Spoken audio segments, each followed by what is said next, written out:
Okay, folks, turn 37. You may notice this siege is not broken. We'll take a look at that battle in just a second here. But I've taken that fort. So, battle in the Mountains of Madness. My force was intercepted by an enemy army and wiped out. Main Centaur Cataphracts did most of the damage. This wasn't a very interesting battle. I lost my shackled mages, but I kept my oppressor alive, so there is that. Crossbow fire, dropped some maws, which did some okay damage right there, but after that we were just overrun. The battle was over very quickly. So I only really got one cast, which is why I only have 9 kills. Then, we lost a couple of scouts, and then there was a battle in Gold Mountains, a battle in Mountains of Mist, and a battle in the Fortress of Sacred Lake. We can look at the Sacred Lake. Also very uneventful. They had a nice blob of troops in here, but no real leaders, and not a whole lot of magic. They had a cultist, Astral One, Holy One, and they had their prophet, who was a shambler, and so has their big ol' bless here. However, we have Clytius, the Laestrygonian tyrant, casting his buffs on himself stubbornly, one by one. He does not have regeneration, but it doesn't really matter. There's a lot of Mind Blast going off, but Clytius cares not for Mind Blast because he has Magic Resistance 31, so he's completely incapable of being Mind Blasted. And there he goes crazy and starts wiping out whole squares of enemy units at a time. The enemy are running. He's still at 87 hit points. And he just rolls on in. Rolls right on in. The armies of Phlegra are routed, but nobody cares. He kills the cultist. He charges past because he's scripted to attack rear, so he's going after the prophet instead of any of these units up here. There is an Ichthyid Lord who has luck. I don't know what just happened there. He decided to turn around halfway through. And so he decides to climb up onto the walls and kill merfolk one at a time. Which, I mean, okay, like, you do you, Clytius. Whatever makes you happy. Follow your bliss. Is he gonna go kill the prophet now, maybe? Yeah, it is a little interesting that he's just sort of rampaging randomly around the battlefield like this. Very in character, though. And there goes the prophet. The Ichthyid Lord is still alive, so they still have a commander on the field, hilariously. These Illithids are just stubbornly mind-blasting. But I think they're about to run out of Mind Blast ammo, having accomplished nothing. You can see what Magic Resistance 30 actually does for you. And with that, that should be all the commanders on the field, shouldn't it? That's an Illithid soldier. Illithid soldiers. Okay, well, he's just gonna kill everybody now. Notice how slowly he's moving, even in triple speed up. Yeah, combat speed 4. Because he's halved for being underwater. Poor Clytius can barely walk down here. He's just... Those poor snakes are just very slowly slithering forward, dragging his colossal bulk along with them. Alright, I think that's enough of that. We can see where that's going. So, Clytius basically single-handedly wipes out the whole group here, and now he has lightning reflexes, so his defense skill is higher. What's hilarious is that's also Enceladus's heroic ability, so they're both just really highly defensive. Enceladus is becoming a prophet. Clytius is searching the area. I should actually build a lab as well. Should I build the lab first? What am I recruiting? I'm recruiting an Oppressor Archon. Nah, we'll search for stuff first.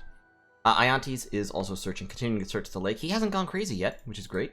Both of these guys are crazy, to a small degree. So poor Enceladus now has a net about 1 in 7 or 8 chance every turn of just doing nothing, which is bad, but it is what it is. We are forging some more gear, forging a Ring of Regeneration with our Nature Gems. We're up to 3 Nature Gems per turn.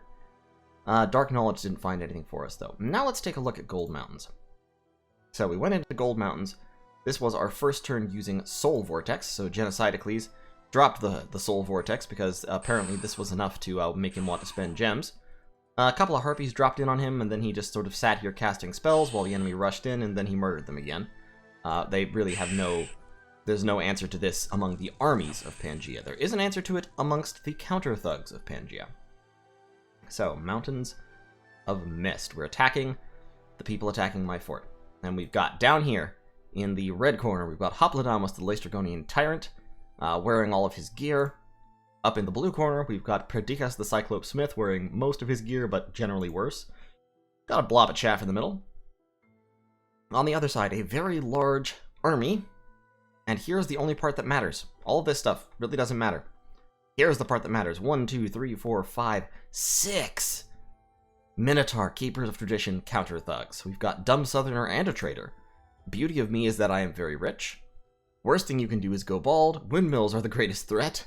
I could shoot someone and not lose, and they're not sending their best. All geared up, all ready to go, all raring for the chance to take down a tyrant. So the crossbows start firing, the sideshow begins. Hoplodamos down here casting his spells. He is regenerating fatigue by stealing hit points from his Cyclops soldiers who have low magic resistance. He gets his fire shield off and he goes into combat, and immediately he is beating the shit out of these guys. Now, the first of the Keepers of Tradition runs in ahead of everyone else.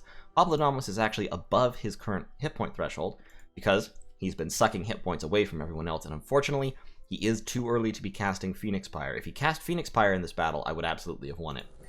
But he kills the first of the centaurs, minotaurs. He kills the second, kills the third, he kills the fourth, he kills the fifth. He's down to 24 hit points, but still alive. He's killed 5 of the centaurs. The 6th centaur is right here. I'm sorry, I keep saying centaur. 5th of the minotaurs, the Keepers of Tradition. The 5th one is up here. He's enlarged, he's got high protection, he's got a great sword of sharpness. All he needs to do is score 1 or 2 hits. A couple of hits will take out Hoplodamos, but equally, if Hoplodamos gets 1 round of attacks, he's going to kill. They're not sending their best. Hoplodamos marches up here, he gets distracted by a Phantasmal Warrior. Kills that. There's more Phantasmal Warrior summons coming in. He wipes out a few more troops. He's still regenerating. He's up to 34 hit points now. They're not sending their best, is still way up here. And trying to get to Perdiccas, who has routed at this point. Perdiccas is not doing great. He's sort of stuck in the middle of this huge blob of troops, not accomplishing much, killing 1 or 2 per turn. Hoplodamos gets into the blob of troops. This is where he wants to be, because this is where the Soul Vortex can be effective. The Centaurs start to rout. The Satyrs rout. They're not sending their best. Is still right up here. Hoplodamos could go for him right now, but he doesn't. He gets distracted by a Phantasmal Warrior, and then sucked off towards more summons and towards the crossbows. Perdiccas goes down. They're not sending their best, comes down and around, and then the same thing that happened before happens. They're not sending their best is south, is below Hoplodamos. And so Hoplodamos is attacking straight ahead. And more units keep filtering into that square, so they're not sending their best. Gets, I think, 3 or 4 uninterrupted rounds of hitting Hoplodamos as he regenerates from the Soul Vortex. And Hoplodamos never attacks him. I think he might attack him once and almost kill him. Yeah, nope, there he goes. So, they're not sending their best, does win out. Hoplodamos goes down for lack of a Phoenix Pyre. But he lives again as a white mage. So we've now got a Fire 4 white mage who actually has a hat slot. So he can wear helmets, and he can... we're actually going to use him to forge a Skull of Fire right now. And since he can wear helmets, he can wear flame helmets, and can cast Phoenix Eternal Pyre. I can't say words today. Man, I cannot name spells. But we're going down towards Phoenix Pyre, and he'll be able to Eternal Pyre, the Fire Gem Gen, and he'll be able to cast that for me basically as soon as I get it. I just need to forge the Flame Helmet as well. In any case, this turn I will reach Phoenix Pyre, the Wombo combo. Phoenix Pyre, Soul Vortex for immortality. So, Genocidicles is pushing south. Now, in this battle at Mountains of Mist, it doesn't show kills for some reason when these guys turn into white mages. It just doesn't show any of their kills. He got a lot of kills. In fact, he got, let's see, 10, 2... yeah, he got approximately 60 kills. He killed 5 of the Keepers of Tradition, and 4 of the Centaur Sages immolated themselves by being communion slaves. So, in terms of gold, I actually won that trade. 5 Keepers of Tradition cost more than a Laestrygonian Tyrant. So, I'm okay with that. This is the real strength of Laestrygonian Tyrants as super combatants. He got completely hard countered, and he still won the trade. And I'm okay with him losing there. Now, in terms of gem expenditure, Pangaea, I think, picked up a lot of the items that were dropped. So in terms of gems, I did, I think, lose out, because every Centaur Sage, Satyr Commander, Pan, etc., they all got a chance to pick up items. But, so I lost out on gems, but I won on gold. And, like, okay. I mean, I won on gold in total as well. The Cyclops Smith was 240. 4 Centaur Sages are more than that. The Laestrygonian Tyrant was 600. 5 Keepers of Tradition are about 750, significantly more than that. 18 Centaur Cataphracts are 18 times 35, about 600. And my troops here, 120, 10, 10, 13. Yeah, all of these troops here weren't 600. So, yeah, I won that trade. Like, no question about it. Which is funny, considering that I lost. But I wiped out about a third of the army, and they're going to take one more turn to break down the gate. 22 wall integrity, one more turn to bust it. Calicolon is moving down here, and he is going to charge in, and he will have Phoenix Pyre. Genocidicles is moving down here, which is a little bit risky if he has a bunch more of those Minotaurs, but I've scripted a free cast slot right here, and I'm hoping, since I will have Phoenix Pyre researched, I'm hoping he will cast Phoenix Pyre there. It is a fairly high priority spell, or it should be, with his paths. And, I can't script it because I don't have it researched right now, technically, but I'm hoping that he'll cast it. And then, of course, Calicolon and hopefully Genocidicles will collapse on Mountains of Mist and just absolutely ramshackle this army. Down here, just pumping out a whole bunch of chaff for sieging purposes. Still calling God. I should get my God back any time, basically. Calicolon and Genocidicles aren't relying on it, but I'm really hoping that I do, because Genocidicles has no shock resist, which is a little bit frightening. He also doesn't have the stun ability of the Storm Spool, which is really, really nice to have. But yeah, overall, we have finished taking the lake. Now, in terms of who's ahead at the moment, Atlantis. Atlantis is the leader. Man is kind of in second place. What I would like to do is, I would like to go after Atlantis. Don't really want to send Enceladus and Clytius off to do it until they have their regeneration back. So, yeah. I know someone mentioned in the comments of the last video that just went up, asking me why I'm making Enceladus a prophet, or why I gave Enceladus a shroud since I was going to make him a prophet. The answer was I wanted to use him at the time, and I already had a prophet that I hadn't gotten rid of yet. So, I just gave him a shroud. He'll now become the prophet. Now he'll be Holy 3. It won't be a big deal. We'll be able to claim the Throne of Flames, which will give me 3 more Fire Gems per turn, which will put my Fire Gem income up into an extremely healthy place. And then we'll be good to go. Yeah, should be a good old time. So, that's basically the turn. In terms of recruitment, we can cancel that guy. I have 100 gold left sitting around. I'm pumping out chaff there, pumping out chaff there. Do I need 1, 2, 3, 4, 5? I actually need another oppressor general here. Well, that cuts my resources. Let's just get a regular oppressor. And up here, I do have 55 gold left, so I'm going to pump out some Elite Infantry real quick, in addition to my Oppressor Archon. Actually, no, I'm going to save that because I'm going to try to get another Laestrygonian pretty soon here, since I've got most of the kit that I'll need. And that will be the turn, so we'll see.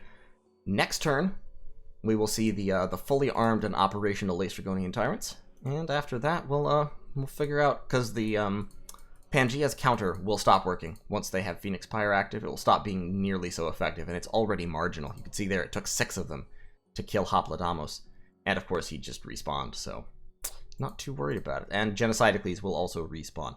Being able to respawn these guys as effective casters without all the negative effects they have is actually really, really nice. Also, Hoplodamos has heroic toughness, so if I want to, I can still turn him into a super combatant. He has enough hit points. I can give him regeneration. I can give him, well, he's undead. Yeah, he's undead, but not lifeless, so he can still regenerate. And I can give him all kinds of goodies.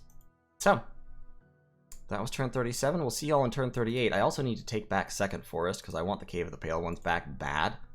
I want it back bad. So I'll need to send... A Tyrant will need to cruise through there at some point here, and we'll have to kind of figure out which way I want to go. I definitely want to take Bahamut, and that should be easy with a Tyrant, because it's a lot of fire damage here at a lot of magic resistance checks. Does mean I'll need to push through Bright Woods. So I'll have to go to war with them at some point, but I kind of want to fight Atlantis first. Because, like I said, Atlantis is in a dominant position, and Man is also in a really good position, so we'll have to kind of figure out what we want to go. Definitely need a lot more focus on shock resistance for fighting Man. So, in any case, that was turn 37. I'll see y'all in turn 38. Alright, folks, turn 38, do you even lift? Let's look at our messages, shall we? We've gotten our nature gems from Atlantis, we've hit our research in alteration, and in enchantment. So we're up to enchantment level 5, we're up to alteration level 7, which means we have Phoenix Pyre. We found a magic site in the Sacred Lake, the Deep Crevasse. We've got another Earth Gem per turn, which is really, really nice. And unfortunately, both of Enceladus and Clytius are insane. So there's that. Enceladus is now the prophet. Clytius is now just crazy. We do not have our god back yet, but it should be soon. You lot, call god. Up here, we are recruiting another Laestrygonian tyrant. In terms of items, we've got most of his kit. Got the regen. We've got the... Actually, we don't have most of his kit. We've got an Armor of Knights, which is good. We've got Armor of Knights, we've got regen, we need an anti-magic. And a couple of other things. So, you forge me an anti-magic, please. Thank you. And we'll need to get him a shield as well. So you forge him... Will he need the lead shield? I don't think so. He will need a crown.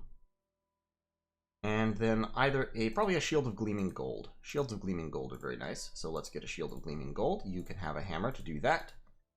And then you can forge the crown of lead, and you can have a hammer to do that. Great. He will need a weapon, and he'll need some shock resist. I am making 1 air gem per turn now, which is pretty nice. Copis, why don't you give that lantern to Antigones for a moment, and you can forge a storm spool. Great. So, I do have Phoenix Pyre now, and as you can see, Calicolon is scripted for it, and Genocidicles is scripted for it, and the two of them are going to collapse on the army besieging Mountains of Mist, and they will ruin it. I really don't think this army can take out 2 of them. They're going to be standing next to each other back here, brothers in arms, brothers in snakes, and they will be casting their spells, including Soul Vortex. They will be Soul Vortexing each other in the process of doing this, but their magic resistance is so high that the Soul Vortex won't really hurt them. And they'll, they will do it to it. They will put the boot to this Pangaean army. And if they ever die, they will simply explode and reappear somewhere else. Yay! Meanwhile, I have been besieged down here in Strongdale. I've also lost Light Hills. So 1 Keeper of Traditions and 8 Cataphracts charged into Light Hills and wiped the place out. And then 1 Keeper of Traditions and a small army attacked Strongdale. We can look at the Mountains of Mist has been breached. In Mictlan is under siege by Genocidicles, but we're just moving on to save our own fort. We have an army here, about 50 units. Not a super impressive army, an army nonetheless. And we do have Eukonor, who can lead troops. So we could send these guys off in an effort to relieve the siege of Strongdale, but Strongdale can hold out for a couple more turns, and I want to spend a couple more turns pumping out troops. So that is what we're going to do. Especially since Strongdale. Let's look at those crossbows he's got. They only have protection 7, so my bows will actually be more effective in this case than crossbows would. Although bows can't really hurt Keepers of Traditions. So I should probably mix in various others. 26. Yeah, we'll just mix in a couple of crossbows. We'll cut a couple of these boys. Get a couple more crossbows going. There we go. That'll do it. Okay, great. Fantastic. Up here, Alythus is actually pulling back with his troops because I don't have the force to, well, force Gold Mountains. So, at the moment, I need more Laestrygonians. And, of course, I need more soldiers. So, let's get... I could start pumping out Iron Guard back here, and I'm almost tempted because Iron Guard are really good infantry. 4, 5, 6, 7, 8, 9, 10. And then what I can do is I can use the rest of my recruitment points that I wasn't otherwise using for some crossbows. So good Iron Guard, some crossbows going. The other option is to pump out Mouflon Cataphracts, which are great in combat but not as good at sieges, and of course they have lower morale. So the really high morale of the Iron Guard is valuable. So that's what we're going to do. Up here, Zithoff is almost to Golan Fens. As soon as he hits Golan Fens, I'll have the fire gems to forge a flame helmet for Hoplodamos, which will kick him up to fire 6. And after that, it'll just be a matter of accumulating fire gems in order to cast Phoenix Pyre, which won't take me all that long. Nature gems rolling along. Up here, I've got actually a reasonable small army, but of course I still need to conquer this province and this province in order to actually bring them to bear. I may contact Nasajin and ask if I can just sweep my army through his territory, because I do have several mages here that could be very, very useful in the field. And we have a whole bunch of Ironbound over here that have upgraded. These Helot soldiers have been standing around so long, they've actually started to upgrade to Ironbound. So Ironbound are just sort of budget knockoff Iron Guard. They have the high morale, albeit not immensely high, but much higher than normal. They have slightly higher attack skill, and they do okay damage. They don't have the higher strength. They are magic beings, though, so they have to be led by mages, which in this case would mean I would have to... I just have to send somebody to lead them. Or recruit somebody, actually. We'd have to recruit an oppressor general real quick. And what other troops do I have here? Archers, crossbows. Not too huge on resources, so let's do that. Yeah, that seems reasonable. Get a few missile units going on to back up the Ironbound line. Great. So, Atlantis...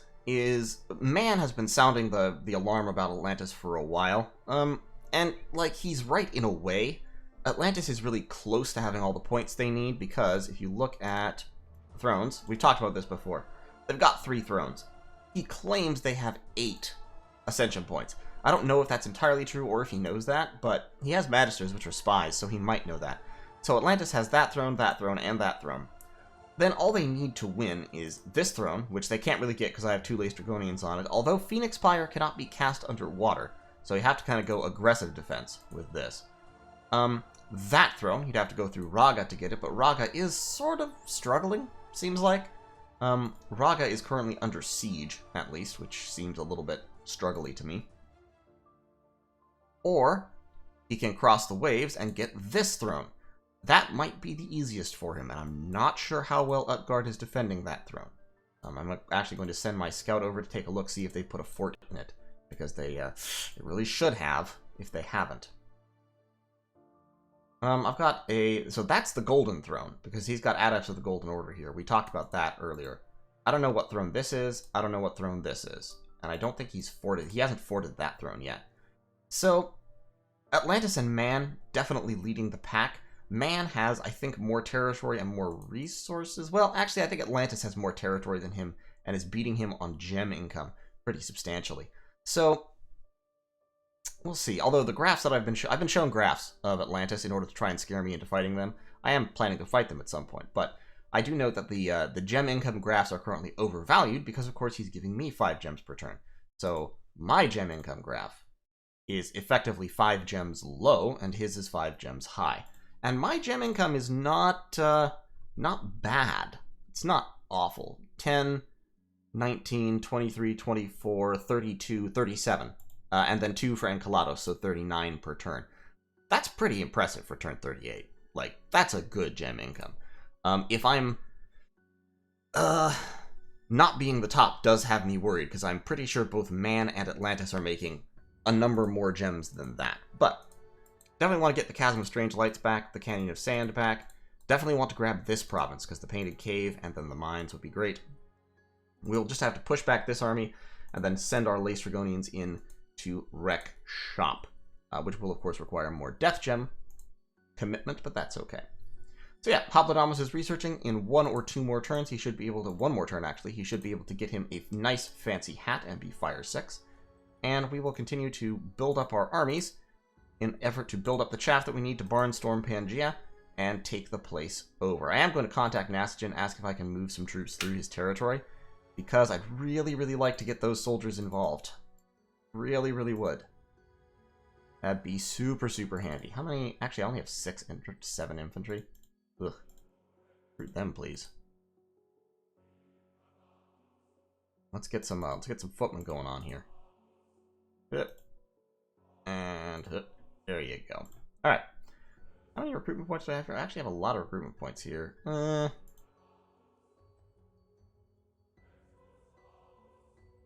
Let's do this a little bit. get some more troops closer to the front. I mean, I have to move them anyway, so, like, might as well. Alright, so, that's the plan there, and we'll see how it goes. Overall, I think this is not going perfectly, not going fantastic, but it's going okay. I'm still in the running. I'm not number one in the running, but I'm still in the running. I'm pushing on, I'm making progress. And I think I can, if I'm careful and a little bit lucky, I think I can do this thing. Because I have the Laestrygonians, and Laestrygonians at this level of research are difficult to counter. And even if you do counter them, they respawn as white mages, so I lose super combatants, but I gain a really powerful wizard. Especially fire, earth, and death are all great for that. So Hoplodamos is going to research for me. My research is fairly high. It's okay. It's solid for this point in the game. And we'll hit enchantment level 6 in 2 turns, at which point I will be ready to cast Phoenix Pyre as soon as I can amass the gems for it.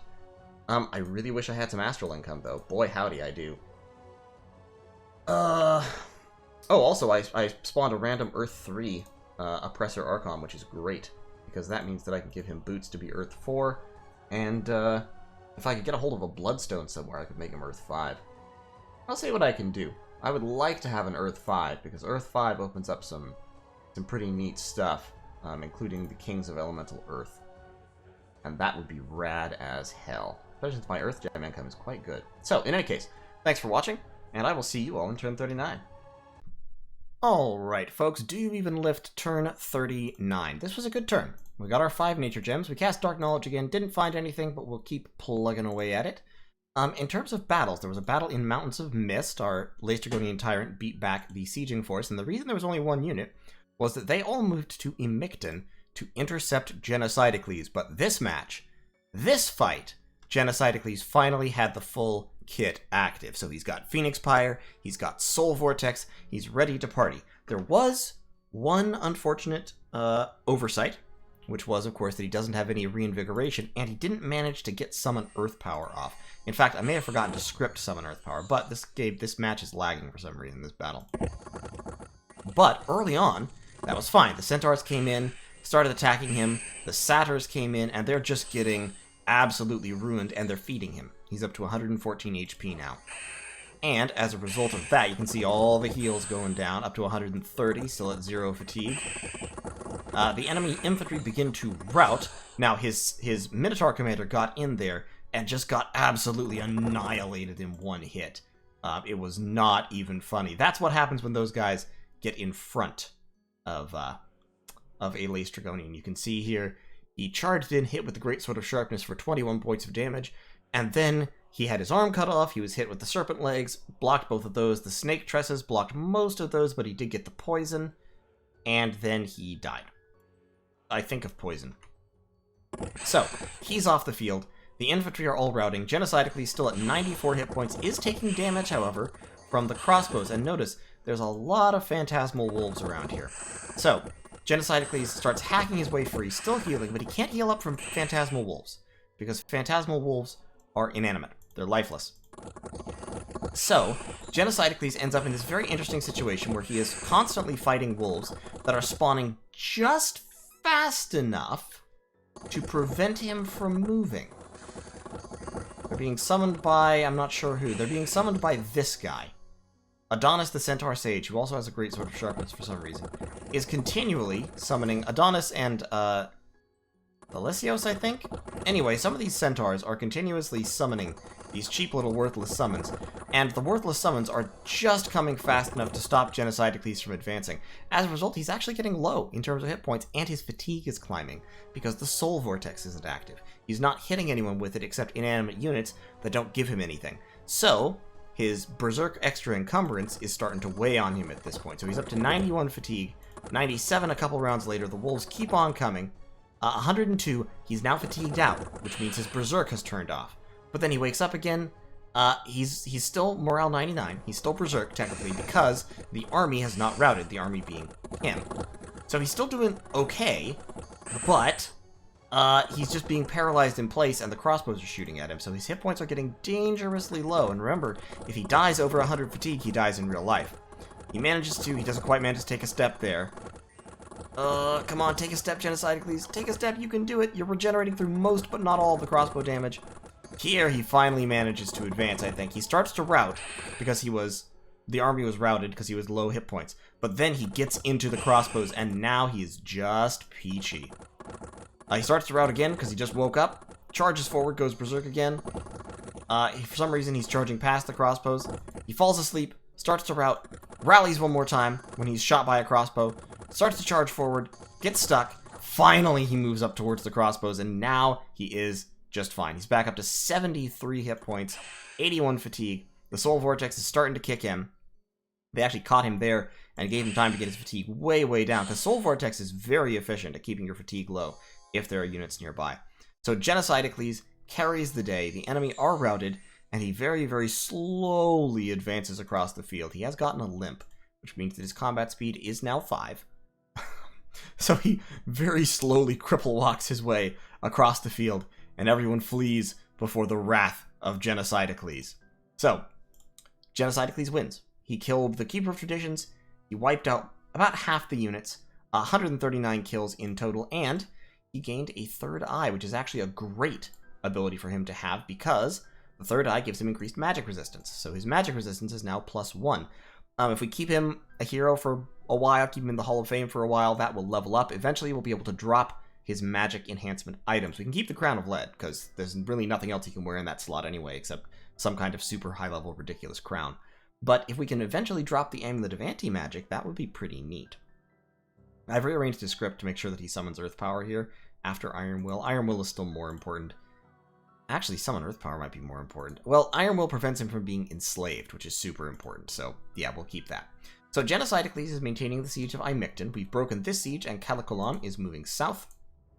Moving in some troops to support Genocidicles, who of course is scripted to Earth Power himself now, so he'll be fine. We're also going to send, with that army, we're going to send a few more Death Gems to buff him up. Calicolon already has 6, which I think is going to be standard kit. Army moving south here to clear off the besiegers of Strongdale. And they need to be... We're leaving 22 archers behind, unfortunately. Yukonor is scripted to spam Maws, so we're giving him 6 Earth Gems. And these guys are going to be up front, and they're going to be on hold and attack. And these guys are going to be on hold and fire. And Yukonor will be kind of like between them. And Yukonor is going to take with him... let's say 5. He's going to take all those 5 boys with him.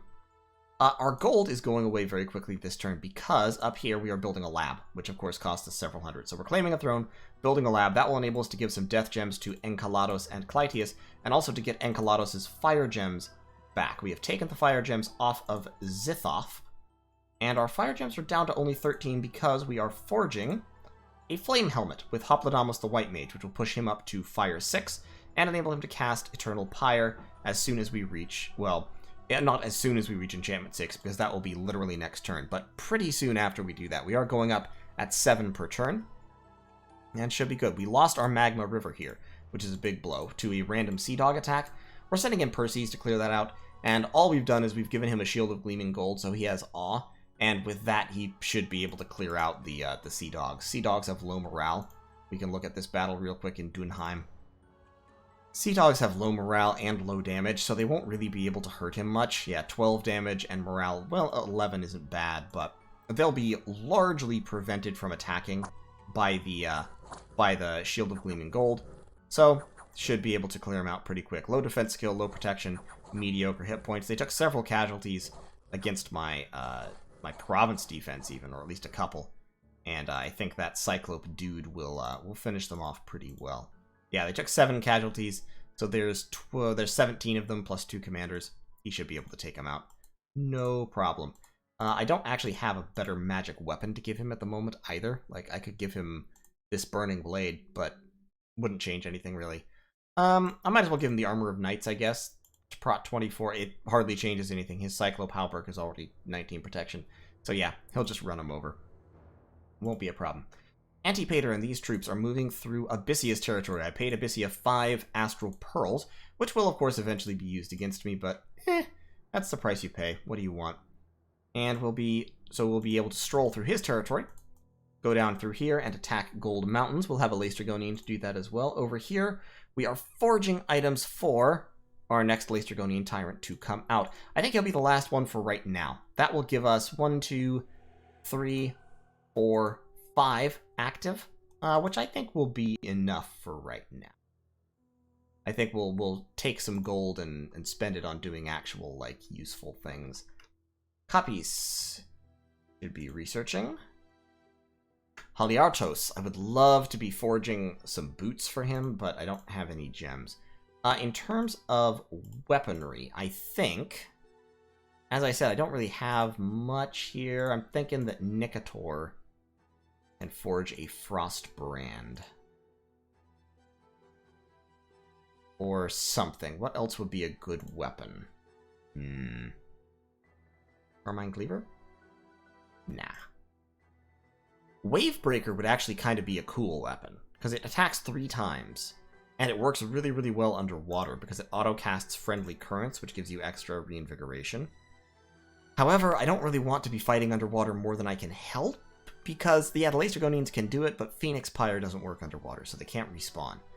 So Wavebreaker is honestly a good weapon. 3 attacks, plus 3 attack, plus 3 defense, length 3, and 10 damage, 10 piercing damage. But in negate, it doesn't allow shields. So, not super convinced about it. We'll forge a frost brand. Give that to who else is not researching? Give it to Mimon. And we should also start working, we should also forge some water boosters at this point. So why don't you forge me a water bracelet and give that to someone else who's researching. Yeah, so just forge a water bracelet real quick so we'll be able to slap that on one of our Cyclops and forge level 3 water items. Haliartos, like I said, I want to forge you some boots, but I don't have the gems right now, so just hold tight. We'll be reconquering the second forest sometime pretty soon too. I may send my next tyrant to go do that. In the meantime, factually, I'm not sure that I think I want you to give that lantern to, nope, not Antigonus. That dude. And Paramenides should lead some troops out for me. Take those guys. And roll out south. Autobots, transform, and roll out. Great. So, doing fine, having fun. In Mictlan, I've agreed to split up Pangaea's territory with Man. Man is going to get Pangaea's capital, unfortunately. That's a real bummer. But, on the plus side, Relay is actually taking Midgard's capital, so Man might not get that. Doesn't look like they will. And I'm going to get all of these forts. So that's huge, getting 3 more forts, and in particular getting a whole bunch more magic sites and stuff that come with those 3 more forts at a whole lot more income. That's a big deal. So we're going to clean up those. We're then going to try to shoot for Ulm, and we are also going to have to declare war on Atlantis pretty soon. We've had a non-aggression pact with Atlantis for a while. Atlantis is providing the majority of our nature gem income, but he's agreed to keep that going even if we go to war, and I trust him to do that. He's an honorable guy, I think. But the thing is that I can't... He's also the closest to winning, and, like, he's 1 throne away. And if I remember correctly... I remember incorrectly. Atlantis does not have recruitable Holy 3. Okay. Okay. That takes a little bit of the pressure off. If I was thinking that that Atlantis had recruitable Holy 3 units, but they do not. So if they don't have recruitable Holy 3 units, then... Okay, then maybe we can leave that a little bit longer. Because what I want to do, actually, is I want to go to war with Man. I want to clean up Ulm. I want to clean up these forts. And then I want to fight... Well, no, I don't really want to fight Man. I take that back. That's a lie. What I then want to do is I want to burn up Ragha, who is taking a beating from Tianqi in this war that is like a hell war. And I want to take this throne, which I think I can absolutely do with a Laestrygonian. And then, of course, take Ragha's capital. So that's kind of the way I want it to be. And I want to be at peace with Man during that process. My only worry is that either Man or Atlantis will try to make a grab for the victory during that time. I have this throne that I'm about to claim.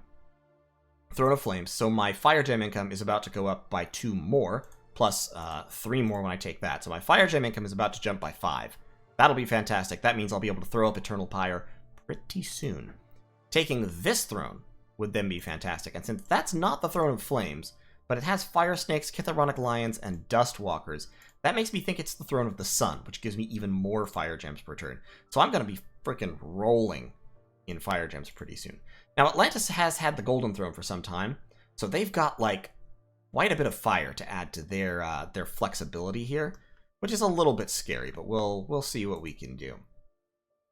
In any case, that's the turn. Just moving out troops, gathering forces to capture these forts and solidify my position. And then we'll see what the next step is. Like I said, I think the next step is Ulm, who is weak and under siege and all. Enceladus and Clytius are going to be bursting out of the water here. They kind of have to. And the question is, where do they go? I'm going to contact Tianchi and Atlantis. And I'm going to see if I can get them onto Strong Bay.